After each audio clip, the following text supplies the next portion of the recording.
গতকালকের আন্দোলনে লাঠিচার্জ করা হয়েছে, তারপর টিয়ার গ্যাস দিয়ে পুলিশ তো পারে না, অপরাধ না করে তাকে লাঠিচার্জ করতে পারে না, সরাসরি টিয়ার গ্যাস মারতে পারে না, কাঁদানি গ্যাস নিক্ষেপ করতে পারে না, সাউন্ড গ্রেনেড মারতে পারে না। প্রশাসন কিন্তু সেই মধুর ক্যান্টিন থেকে শাহবাগ যেত, সেই পোলা এখন মার্সিডিজ বেঞ্জে ঘুরে 16টা গাড়ি লয়ে ট্যুরে যায়, কক্সবাজার যায় ট্যুরে, ওয়েস্টার্নে যায় খাইতে, তারপরে নীলা মার্কেট যায় হাঁস খাইতে। এই টাকাগুলো কইতে পায়? এটা তো চুরির টাকা, চাঁদাবাজির টাকা, লুটপাটের টাকা। গতকালকের আন্দোলনে লাঠিচার্জ করা হয়েছে, তারপর টিয়ার গ্যাস দিয়ে পুলিশ তো পারে না যে ছাত্রদের উপর অ্যাটাক করবে। কোন আইনের ভিতর লেখা নাই যে বিনা পারমিশনে বিনা কারণে কেউ যদি কোনো অপরাধ না করে তাকে লাঠিচার্জ করতে পারে না, সরাসরি টিয়ার গ্যাস মারতে পারে না, কাঁদানি গ্যাস নিক্ষেপ করতে পারে না, সাউন্ড গ্রেনেড মারতে পারে না। প্রশাসন কিন্তু সেই দেখেন এনসিপি যখন প্রোগ্রাম করে, এনসিপি যখন আন্দোলন করে, মাঠে নামে তাদের দাবি আদায়ের জন্য, তাদেরকে খাবারের ব্যবস্থা করে দেয়, খাবার দেয়, পানি দেয়। এই যে এগুলো তো ডক্টর ইউনূসের নাতিপুতি, তার ইশারাই তো সবকিছু চলতেছে। তার স্ট্যাচু বসাই দিছে, সে একটা চেম্বারে বইসা আছে, সে মূর্তির মতো, তাকে সে আদেশ দিচ্ছে, মানে তাকে যা বুঝাইতেছে মেমোরিতে ঢুকেছে সে সেটাই বুঝতেছে।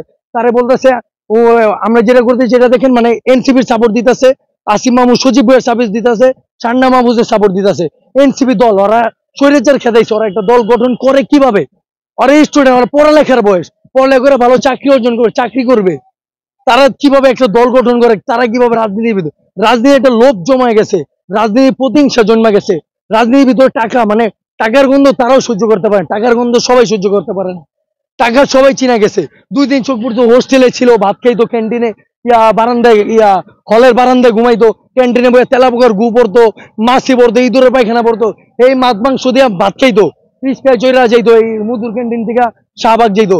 সেই পোলা এখন মার্সিডিজ বেঞ্জে ঘুরে 16টা গাড়ি লয়ে ট্যুরে যায়, কক্সবাজার যায় ট্যুরে, ওয়েস্টার্নে যায় খাইতে, তারপরে নীলা মার্কেট যায় হাঁস খাইতে। এই টাকাগুলো কইতে পায়? এটা তো চুরির টাকা, চাঁদাবাজির টাকা, লুটপাটের টাকা।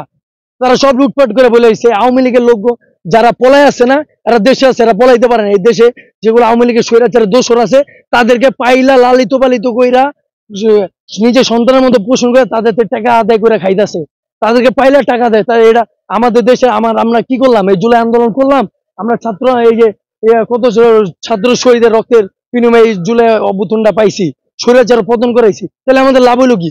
আমাদের তো লাভ নাই।